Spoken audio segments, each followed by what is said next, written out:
পুষ্পা টুর প্রিমিয়ারে এক নারীর পদদলিত হয়ে মৃত্যুর ঘটনায় করা মামলায় আল্লু অর্জুনকে গ্রেফতার করার খবর ছিল ভক্তদের জন্য অনাকাঙ্ক্ষিত এক দুঃসংবাদ। এজন্য দক্ষিণী সিনেমার সুপারস্টার আল্লু অর্জুনকে এক রাত কারাগারেও থাকতে হয়। অবশেষে ১৩ ডিসেম্বর আদালতে বলিউড বাদশাহ শাহরুখ খানের প্রসঙ্গ তুলে জামিন পান দক্ষিণী সুপারস্টার আল্লু অর্জুন। এমন নাটকীয় পট পরিবর্তন নিয়ে চর্চার শেষ নেই। তাও আবার দক্ষিণী তারকার জামিনের সঙ্গে অদ্ভুতভাবে জুড়ে গেছে বলিউড বাদশার নাম। কিন্তু কিভাবে? সময়টা ছিল ২০১৭ সালের জানুয়ারি মাস। সেই সময়ে রইস সিনেমার প্রচারের জন্য মুম্বাই থেকে ট্রেনে চড়ে গুজরাট গিয়েছিলেন কিং খান। সে সময় শাহরুখ খানকে দেখতে মারাত্মক ভিড় হয়েছিল।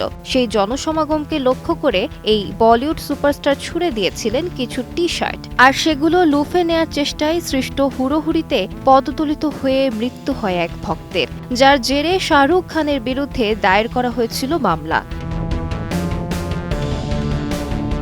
শীর্ষ আদালত জানিয়েছিল, শাহরুখ খান সেলিব্রিটি হলেও আর ৫ জন নাগরিকের মতো তারও কিছু অধিকার রয়েছে। তার খ্যাতি রয়েছে বলে সব ঘটনার জন্য অভিনেতাকে দায়ী করা অনুচিত। প্রথমে গুজরাট হাইকোর্ট, পরে সুপ্রিম কোর্ট শাহরুখ খানকে মুক্তি দেয়। সেই একই ঘটনার পুনরাবৃত্তি হল আল্লু অর্জুনের সঙ্গে। কোর্টে এদিন দক্ষিণী সুপারস্টারের আইনজীবী শাহরুখ খানকে বেকসুর খালাসের রায়টি পড়ে শোনান। সেখানে লেখা ছিল, পদপিষ্ট হয়ে মৃত্যু হওয়া ব্যক্তির সঙ্গে শাহরুখের কোনো যোগ ছিল না। আল্লু অর্জুনের ক্ষেত্রেও তাই। অভিনেতা দোতলায় ছিলেন, আর ওই মহিলা অনুরাগী থিয়েটারের নিচ তলায়। আইনজীবী আরও জানান, আল্লু অর্জুন আসছেন সে খবর পুলিশও জানতেন। পুলিশ বা থিয়েটার আগাম পরিস্থিতি বুঝেও কেন কোনো তরফ থেকে অভিনেতাকে সতর্ক করে দেননি বা আসতে নিষেধ করেননি।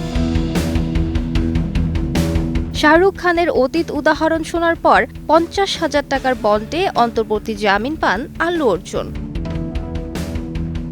আলিশা ইসলাম, সময় সংবাদ।